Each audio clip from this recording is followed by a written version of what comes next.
So, season 2 of The Rings of Power is a very interesting show. I'm not going to say it's perfect. I'm not going to say it's like the best show in the world because it has 3 more seasons to grow into the best show in the world.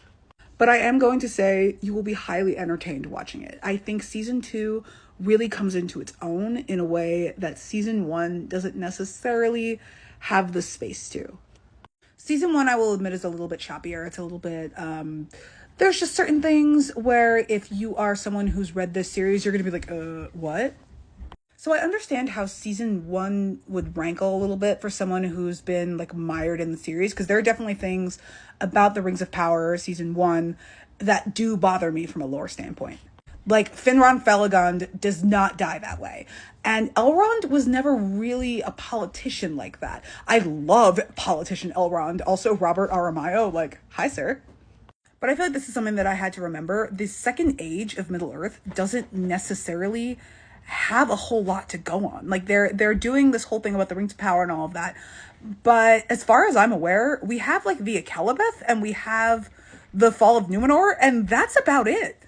So this series has the same problem that the Hobbit series did, where The Hobbit, we have a 200-page kids book where we don't necessarily get a lot of dwarf characterization. We don't get a whole lot of like other things going on. Like we're just following a very straight line of Bilbo and the dwarves and the company and whatever going to the Lonely Mountain, coming back, their adventures, but there's other things that need to be established from that time. And they also wanted 3 movies for some reason. So they needed to be able to pad out that time. And yeah, some of the padding out of The Hobbit is really egregious and really not good.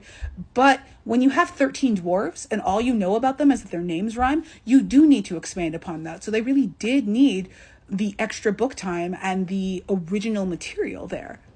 The Rings of Power is the same way.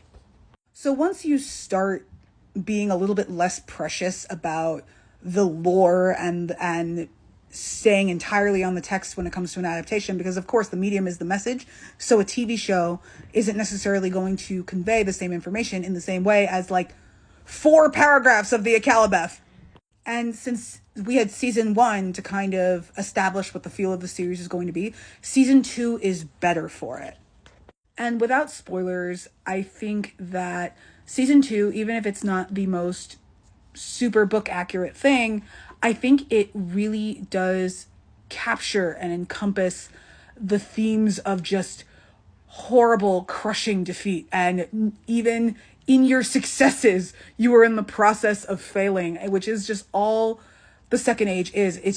It's a lot of it is pain, and it's horrible, and it is the culmination of a lot of mistakes made in the First Age, you know?